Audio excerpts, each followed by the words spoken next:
रेगिस्तान के उस अकेले पेड़ पर अब एक नया घोंसला बन चुका था। तोता, बाज और तीनों छोटे बच्चे वहीं रहने लगे थे। दिन धीरे धीरे गुजर रहे थे। सुबह होते ही तोता अपने बच्चों को उड़ना सिखाता, बाज आसमान में ऊंचा उड़कर उनके लिए खाना ढूंढ कर लाता और शाम को चारों उसी पेड़ की डाल पर बैठकर आराम करते। कुछ समय तक उनकी जिंदगी शांति से चलती रही, लेकिन एक दिन कुछ अजीब हुआ। तोता अचानक बहुत कमजोर महसूस करने लगा। उसके पंख भारी हो गए। वो पहले की तरह उड़ भी नहीं पा रहा था।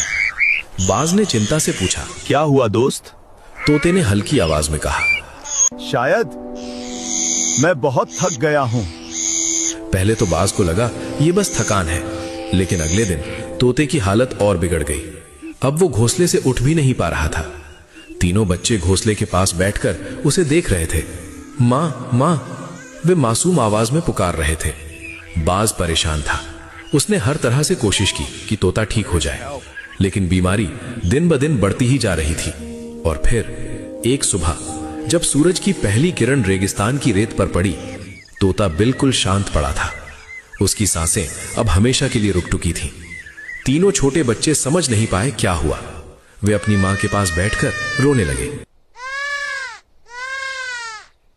कुछ देर बाद बाज ने भारी दिल से आसमान की तरफ उड़ान भरी।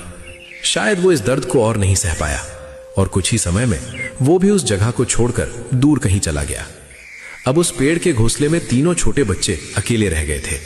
वे भूखे थे, डरे हुए थे और अपनी मां को पुकार पुकार कर रो रहे थे, मां, मां। उसी समय अब दोनों बच्चों का क्या होगा और उनकी मदद के लिए कौन आएगा? जानने के लिए कमेंट करें नेक्स्ट पार्ट।